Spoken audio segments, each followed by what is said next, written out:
नमस्कार शेतकरी मित्रांनो, शेतकऱ्यांची शेतीशाळा प्राकृतिक आधुनिक कृषी शोध प्रशिक्षण किसालय रामपुरी बुद्रुकमध्ये आपले सहर्ष स्वागत आहे। आज आपण आहोत मित्रांनो कृष्णा जाधव, मुक्काम पोस्ट आडोळ, तालुका सेनगाव, जिल्हा हिंगोली। तर मित्रांनो, या हळदीला लावून जवळपास आज सव्वा महिना पूर्ण होतोय। तर याची पहिली ड्रेंचिंग आपली झालेली आहे। तर हा प्लॉट शेतीशाळेच्या माध्यमातून उभा करण्यात आलेला आहे। तर याची व्हेजिटेटिव्ह ग्रोथ जी आहे ती समाधानकारक आहे। मागं पुढं थोडंसं झालंय, हे पहा, मागं पुढं थोडंसं झालंय। याचं कारण आहे की एखादं कंद शेंग मागे निघण्याचं कारण असतं की एखादा कंद लावते वेळेस बायानं खोल टाकला किंवा खूपच वर पडला, तर त्याला वर पडला तर मावचीर मिळत नाही आणि खाली गेलं तर त्याला सूर्यप्रकाश म्हणजे टेम्परेचर मिळत नाही, त्याच्यामुळे ते लवकर वर येत नाही। असे दोन कारणं असतात जर्मिनेशन बरोबर न होण्याची। तर याला मित्रांनो शेतीशाळेच्या ट्रीटमेंटमध्ये पहिली जी ट्रीटमेंट आहे याला बेसल डोस। तर बेसल डोसमध्ये आपण रासायनिक खताचा डोस, मुख्य अन्नद्रव्य, दुय्यम अन्नद्रव्य आणि मायक्रोन्यूट्रल 65, 20 आणि 15, 65, 20 आणि 15 म्हणजे 65% नत्र, 20% कॅल्शियम, मॅग्नेशियम, सल्फर, दुय्यम अन्नद्रव्य आणि मायक्रोन्यूट्रल जस्त लोह, मंगल, बोरॉन, कॉपर, मॉलिब्डेनम आणि क्लोरीन हे 15%, असं समतोल खताचा आहार दिला। त्याच्यानंतर आपण याला प्रति 1 ट्रेलर शेणखत घेतलं। त्याच्यानंतर ते शेणखतामध्ये निंबोळी पेंड आणि रासायनिक खताचा डोस हे मिक्स करून टाकला। त्याच्यानंतर शेणखत प्रक्रिया करून डिकॉम्पोजिशन करून शेणखत टाकलं। तर डिकॉम्पोजिशन करण्याची जी प्रक्रिया आहे शेणखत प्रक्रिया, तर शेणखत प्रक्रिया कल्चर आपण टाकलं। त्यानंतर बेड मारून घेतले आणि बेडवर हे सगळं मिक्स कल्चर टाकून दिलं। त्याच्यानंतर आपण घेतलं याला बीज प्रक्रियानंतर पहिली जी ड्रेंचिंग घ्यायची आपल्याला ती महिन्याला घ्यायची। तर 1 महिन्याला आपल्याला जी ड्रेंचिंग घ्यायची त्याच्यामध्ये नत्रस्फुरत पालाश, नॅचरल आणि मुख्य अन्नद्रव्य, त्याच्यानंतर मंगल, बोरॉन, कॉपर, मॉलिब्डेनम आणि क्लोरीन हे पण आहे, मायक्रोन्यूट्रल, आणि जे काही दुय्यम अन्नद्रव्य आहे कॅल्शियम, मॅग्नेशियम, सल्फर हे पण आहे। तर यामध्ये आपल्याला जे घ्यायचं आहे कल्चर, त्याच्यामध्ये ह्युमस घ्यायचं आहे प्रति एकर 5 लिटर। त्याच्यामध्ये हे मायक्रोब्स टोटल आहेत, मुख्य अन्नद्रव्य, दुय्यम अन्नद्रव्य आणि मायक्रोन्यूट्रल।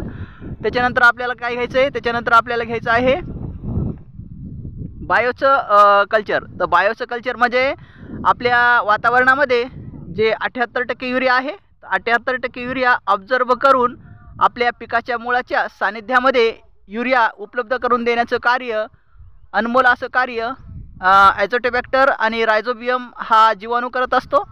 तर ह्या जीवाणूला ते युरियाचं कंटेन्स उपलब्ध करून देण्याचं कार्य आपल्याला त्या ड्रेंचिंग मार्फत करायचं आहे। तर आपल्याला ही ड्रेंचिंग घ्यायची आहे।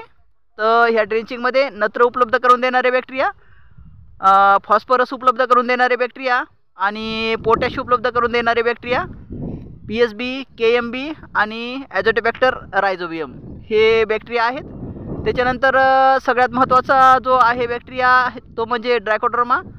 तर ड्रायकोडर्मा ही जी पेशी आहे की बॅडलक बुरशीच्या जीवावर जगणारी ही बुरशी आहे। तर बॅडलक बुरशीचं विघटीकरण करणारी ही बुरशी, तर ह्या बुरशीचं खूप महत्त्वाचं कार्य आहे।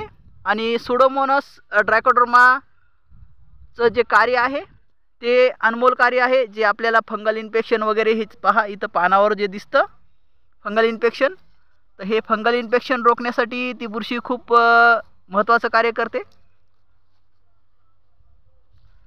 तर तुम्हाला जे हे तिसरं पान आहे हे पहा, या तिसऱ्या पानावर जे फंगल इन्फेक्शन दिसतं, हे फंगल इन्फेक्शन रोखण्याचं कार्य काय असतं की जे बुरशीनाशक आहेत आपले बायोचे, ते बायोचे बुरशीनाशक इथं चांगलं कार्य करत असतात।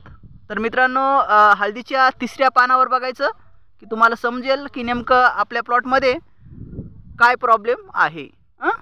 तर त्यानंतर आपल्याला नत्रस्फुरत पालाश, मुख्य अन्नद्रव्याची कमतरता आहे का दुय्यम अन्नद्रव्याची कमतरता आहे हे तुम्हाला इथं समजतं। हे पहा, तिसऱ्या पानावर पाहायचं काय प्रॉब्लेम आहे, तुमच्या लक्षात येईल आणि त्याच्यानंतर पुढं आपलं काम करत राहायचं.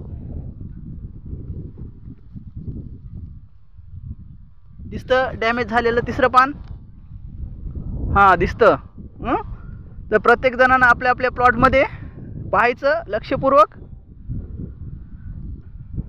आणि आपला जो कोण क्रॉप डॉक्टर असेल, मार्गदर्शक असेल, तर त्याला सांगायचं हे जे प्रॉब्लेम आहे हे काय प्रॉब्लेम आहे. तर हे जे प्रॉब्लेम आहे हे फंगल इन्फेक्शनचा प्रॉब्लेम आहे. हे जे डॅमेज दिसतं वातावरणातील सॉईल इन्फेक्शनचा पण प्रॉब्लेम असू शकतो. तर हे प्रॉब्लेम आपल्याला दूर करायचा, तर तो कसा करायचा? त्यासाठी आपल्याला न्यूट्रिशन डेफिशियन्सीचं जो कल्चर आहे ते कल्चर इथं वापरणं महत्त्वाचं आहे. त्याच्यामध्ये नॅचरल असे कंटेंट्स आहेत की जे आपल्या पिकाची ग्रोथ फास्ट करतील, जे प्लॅन्ट ग्रोथ प्रमोटर आणि सॉईल ग्रोथ प्रमोटरच्या नावानं मार्केटमध्ये मिळत असतात. आणि तुम्ही जर नॅचरल ह्युमस जर घेत असाल आणि बायोपॉवर जर नॅचरल घेत असाल शेतीशाळेचं, तर बाकीचं तुम्हाला अन्य काहीच घेण्याची आवश्यकता नाही. तर अशा पद्धतीनं तुम्ही क्रॉप ट्रीटमेंट करून घ्या. आपल्या शेतामध्ये भरघोस आणि दर्जेदार उत्पादन मिळून जाईल. तर शेतकरी मित्रांना विनंती आहे की थोडंसं लक्षपूर्वक, आताच काही गरज नाही आहे असं म्हणून चालणार नाही. तुम्ही स्प्रे ड्रेंचिंग शेड्यूल पूर्ण करा. स्प्रे ड्रेंचिंग शेड्यूल जर तुम्ही पूर्ण जर केलं तर आपल्याला चांगले असे रिझल्ट आपल्या हळदीच्या प्लॉटमध्ये पाहायला मिळतील. तर मित्रांनो, स्प्रे ड्रेंचिंग शेड्यूलचं जे कार्य आहे हे अनमोल कार्य आहे. तर स्प्रे ड्रेंचिंग शेड्यूलचं जे कार्य आहे ते मी तुम्हाला सांगतो तुर्तास. तर खताचे डोस आपल्याला कमीत कमी 1 आणि जास्तीत जास्त 3. त्याच्यानंतर आपल्याला ड्रेंचिंग प्रति 28 दिवसाला 1 हे अनिवार्य आहे. त्याच्यानंतर स्प्रे प्रति 7 दिवसाला अनिवार्य आहे. तर आपल्याला 28 दिवसामध्ये 4 स्प्रे करायचे आहेत आणि 28 दिवसामध्ये 1 ड्रेंचिंग करायची आहे. तर अशा पद्धतीनं स्प्रेचं शेड्यूल आणि ड्रेंचिंगचं शेड्यूल तुम्ही पूर्ण करा, म्हणजे तुमच्या प्लॉटमध्ये कुठलंच क्रॉप डिसीज तुम्हाला पाहायला मिळणार नाही.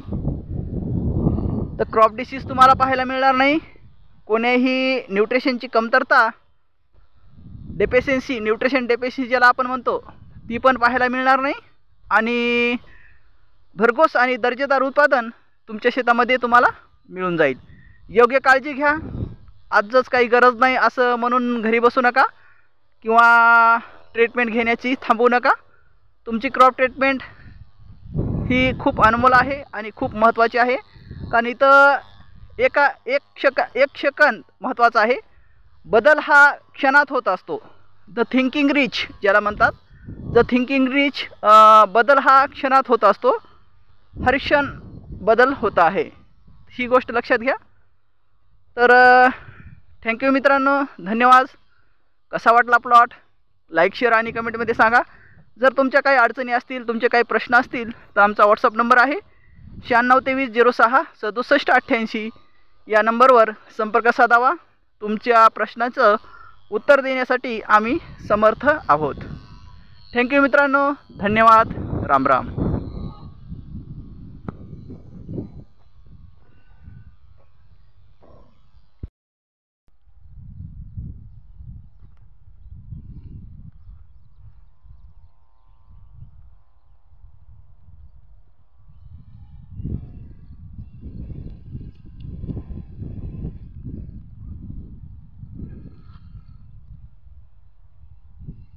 राम राम.